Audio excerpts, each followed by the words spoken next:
Be sure to check out my Veve and Omi Investors group in the description down below. Together we build generational wealth and go over everything you need to be profitable in the Veve markets.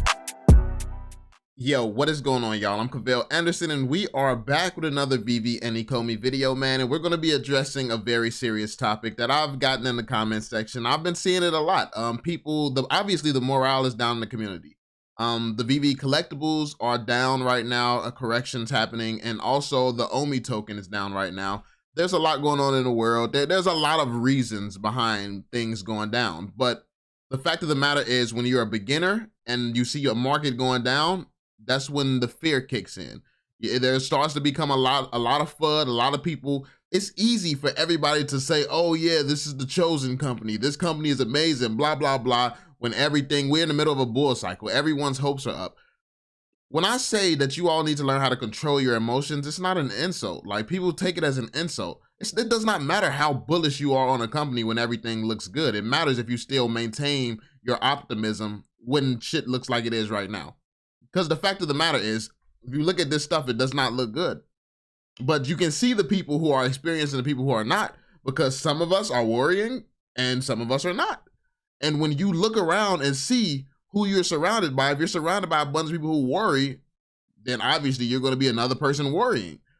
A lot of us, like, we just have the answers. We know what's going on. We understand things. So one thing that people have been talking about now is how David, you, and Dan haven't really been as vocal as they have been in the past.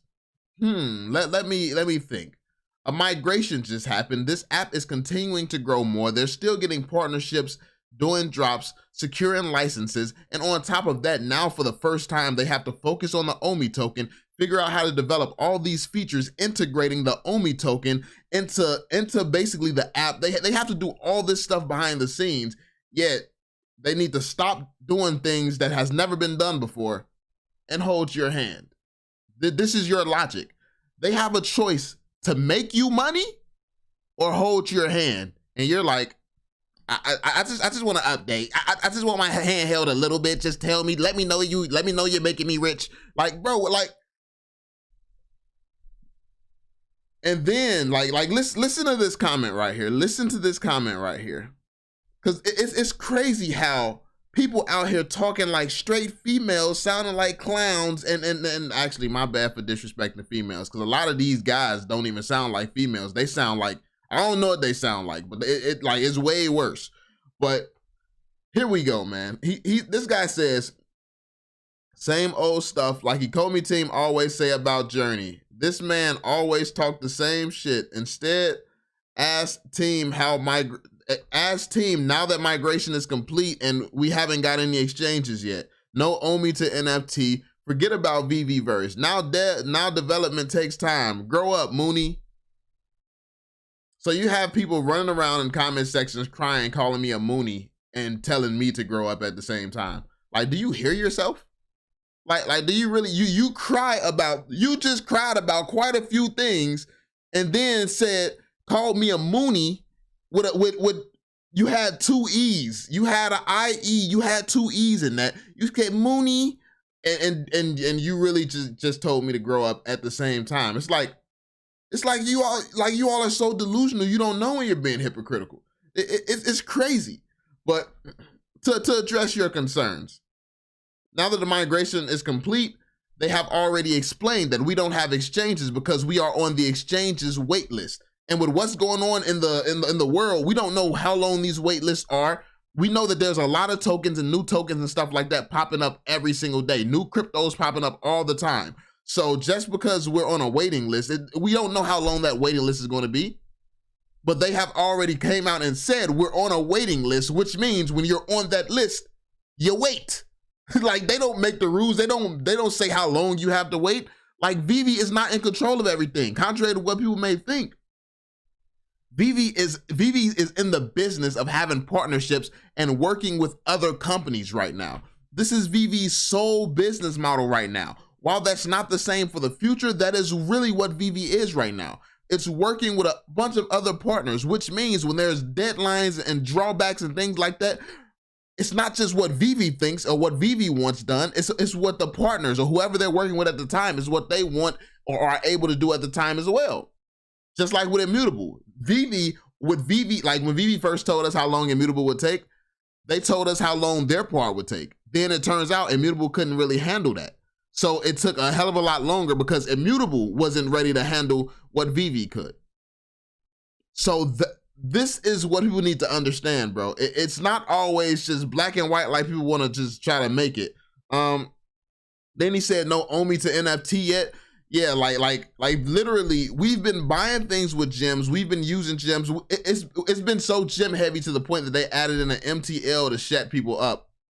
And you think it's going to be just as simple as adding in Omi to NFT, and it's just that simple. Just turn on the Omi to NFT button. Like make it so we can buy an Omi, make it so we can sell an Omi, as if that does not take development and coding. And then it's going to have to be tested. It's going to have to go through a lot of testing. The thing is, newer investors are very unreasonable because you have never actually ran your own business. People are saying that the team, David, Dan, they don't show their faces or talk too much to the community no more, all because they're trying to do something shady or something like that. You ever consider the fact that maybe they're running a goddamn business? Have you seen David Yu's resume? Have you actually seen David Yu's resume, bro? Like, hold up. Like, we got to do this. David Yu.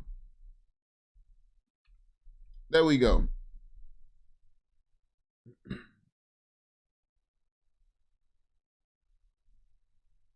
Let me see, David Yu. Actually, my internet's trash.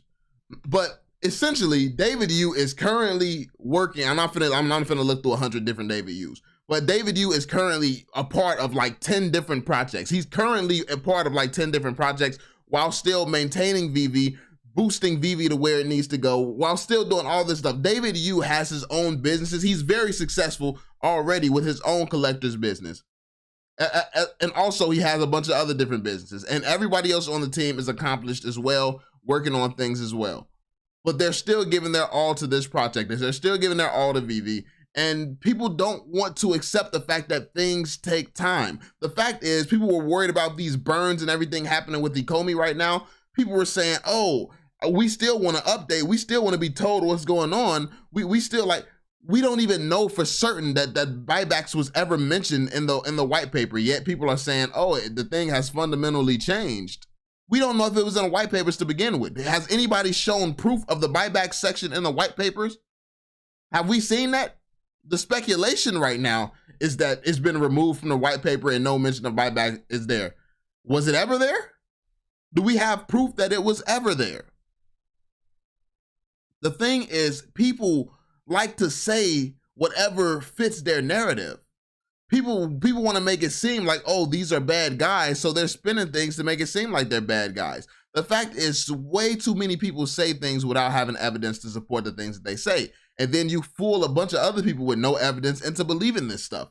Like believing that buybacks was ever in the white papers, that in itself could have just been something pushed on people.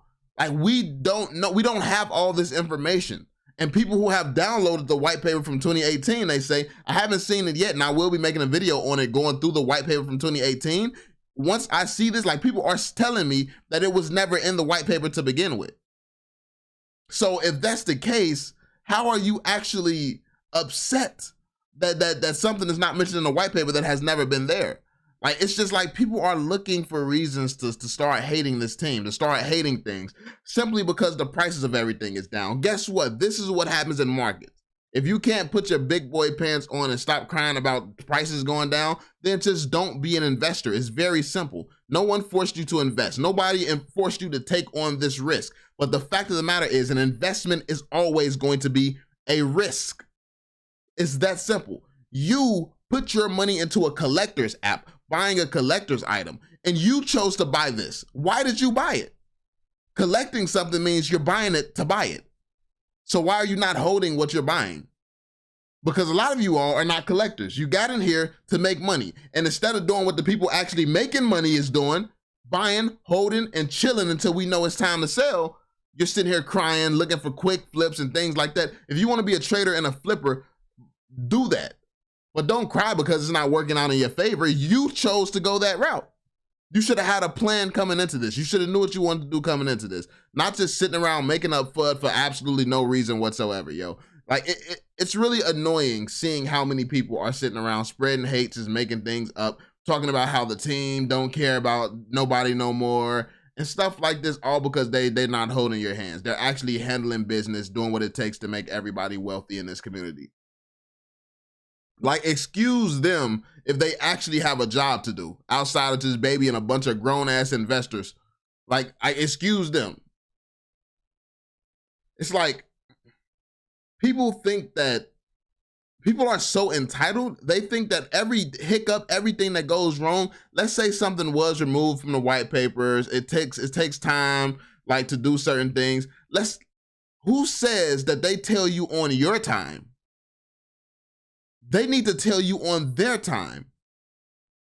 And the fact that they're doing things on their time is bothering people. This is their project. They're the ones with the vision for this. They're the ones who know where they're trying to take this. They're the ones who knows everything. While we get small bits and pieces of the project, they're the ones who know everything. So they're telling us on the timeline that it makes sense for their plan. We invested because we believed in them to lead us. So if you did not believe, you shouldn't have invested. If you didn't think that they were going to take us in the right direction, you shouldn't have invested. Ain't nothing changed that damn much. Nothing has changed. But I digress, man. That's pretty much it, Joe. Let me know what y'all think in the comment section down below. Let me know how y'all feel. Be sure to drop that thumbs up, subscribe, turn notifications so you stay updated. And yeah, I'm going to catch y'all on the next one. Peace out, y'all.